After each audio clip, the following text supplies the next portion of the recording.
강항의 3세 유년 시절. 오늘은 강항의 3세 무렵의 이야기를 전하려고 한다.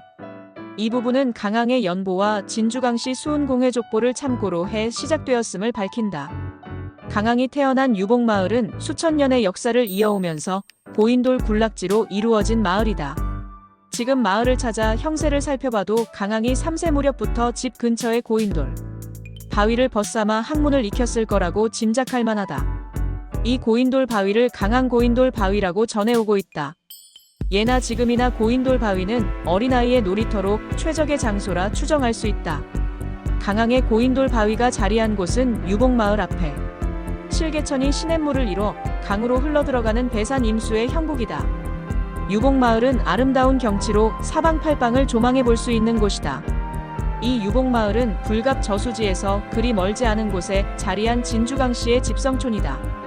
이곳에 고인돌 무더기가 모여져 있었던 것은 신석기 매장 문화의 특이한 사례로 여겨진다. 청동기 시대의 청동기 문화와 더불어 신석기 시대 이래로 추정되는 것이다. 그런데 이 부분에서 먼저 짚고 넘어가야 하는 부분이 있어 첨언한다. 제법 이름이 알려진 김모 교수와 토론을 하다가 조선시대의 사대부가의 유소년들은 대부분 사서우경을 모두 암송을 했다. 고 과장을 해 의미 없이 말했음을 기억한다. 천자문도 어려워하는 마당의 옛 문적들을 살펴보면 아주 뛰어난 경우를 빼고는 부록의 나이까지 죽어라 사서우경을 공부한 경우가 대부분이었음을 함께 피력해보는 것이다. 강항은 율곡 이이의 문인인 맏형 저어당 강해로부터 3세의 사서우경을 공부했다. 강항은 궁금증이 해소되지 않으면 끝까지 파헤치려고 하는 인내와 끈기를 갖고 학문을 추구했다. 그것이 고인돌에서 맹자정의 일화까지 탄생시킨 강항만의 공부 방법이었고 강항만의 교육 철학이었다. 여기서 잠깐 덧붙일 사족이 있다. 강항 연보와 진주강씨 종회 족보를 살펴보면 연대표기와 달리 3세가 만 2세일 수도 있고 흔히 음력으로 어머니 뱃속 한 살을 더해 3살이기도 한 점을 감안해봐야 한다. 그렇다면 경이로운 생각은 끝없이 펼쳐지게 되는 것이다. 연구가를 포함해 한번 생각해보라. 가까스로 5세나 6세 무렵의 추억은 큰 사고를 경험했을 경우에만 기억될 수 있다. 그런데 만 2세의 사서우경을 독파하고 암송할 정도였다면 과히 천재의 탄생이라 할 만한 이슈다.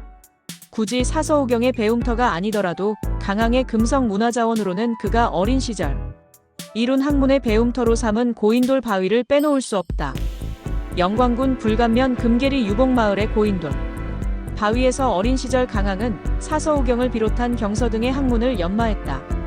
진주강씨 문중에 의하면 강항은 고인돌 바위를 벗으로 삼아 학문을 익혔다. 라는 전언과 일치한다. 이렇듯 고인돌 바위는 강항이 성장하면서 아끼는 놀이터이면서 학문을 닦는 수양터였다. 특히 글을 배우기 시작한 3세 무렵부터 맏형 저어당 강해는 그러한 강항을 각별하게 챙긴 것으로 추정한다. 진주강씨 수은공파 족보에 저어당 강해와 수은 강항의 관계를 연벽이라고 기록하였고 있음을 봐도 틀림이 없습니다. 강해와 강항은 13살 차이다. 하지만 강해는 강항을 항상 배려했다. 강항 연보를 들여다보면 선조 25년 그러니까 1591년 신묘 25세년에 백형 저어당이 38세의 신묘사화로 화를 당하여 상통음적하다 라고 기록되어 있다. 당시 강항은 가르쳐주는 대로 기억해내는 천재성을 지녔다. 강해는 그러한 강항을 바라보면서 참으로 대견하고 가르치는 보람이 아주 컸던 것으로 기록되고 있다. 여기에 강항의 맏형인 강해 또한 천재적인 기질을 타고났다. 당시 선조가 말하기를 호남에서는 문장은 강해다 라는 기록을 조선왕조실록에서 확인할 수 있다. 1970년대 근대화 이후 고인돌이 하나둘씩 없어지고 지금은 그 바위 무더기에 그나마 큰 규모의 바위만 남아있을 뿐이다. 향후 표지석을 세우고 역사와 문화적 관점에서 영광군이 나서 문화자원화해야 하겠다.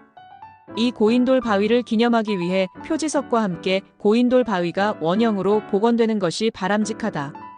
강항의 탄생지인 영광군 불감면 금계리 유복마을 주변에 산재된 고인돌 바위에 그의 혼과 생명을 불어넣는 노력이 수반되어야 한다. 그러한 노력으로 인해 강항이 유복마을에서 태어나 고인돌 바위를 벗삼아 자랄 수 있었던 배경도 가늠해 볼 수 있을 것으로 판단된다. 그래서 강항의 전생애에서 절대적인 힘이 나오는 경지가 이 고인돌 바위에서 출발이 되었다. 학문의 출발점이 곧 조선의 유학인 성리학에서 정철되어 도학을 이루었고, 이는 곧바로 도교 사상으로 이어진 것이다. 이처럼 점점 흥미진진한 이야기가 한 연구를 넘어서 여러분은 마침내 위대한 인물에 매료되고 말 것이라고 장담한다. 다음은 5세 시절의 강항을 배워보자.